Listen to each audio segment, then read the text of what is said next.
Hello and welcome to another devlog of Jungle Jumper. This is going to be a bit of a shorter devlog as I will be adding the skins to the game and testing them, and there's not that much to show in that regard. But anyway, let's get started and see how the skins look like in game. So I have these two player skins at the moment already implemented. It's the placeholder default skin and the monkey skin.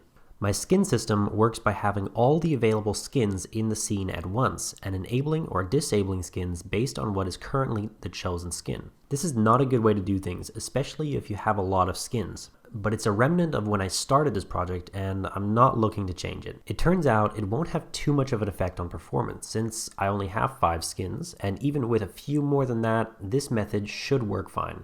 I'm going to import all the sprites I have and start by replacing the placeholder player skin. While doing this, I have to make sure that the joint constraints on a player are reasonable but also not too stiff. This involves slight tweaking and testing in small increments. I also have to make sure that the head position lines up nicely with the hat position and that the body size is normalized for all skins.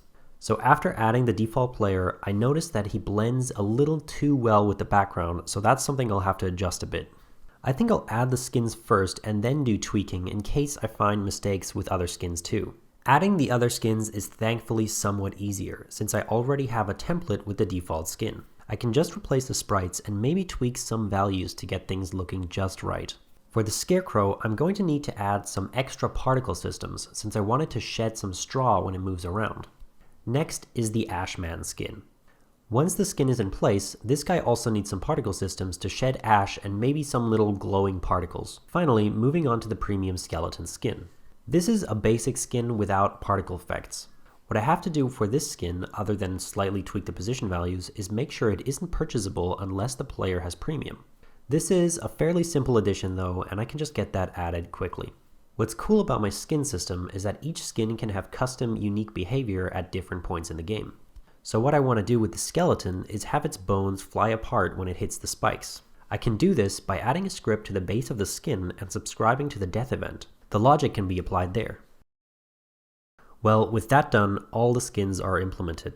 I still have to add the hat skins to the game though. This is a lot simpler since the hats have only one sprite and no physics attached. They might have something like particle effects though, and of course their position needs to be adjusted for every player's skin. But with a little tweaking, these skins too are implemented.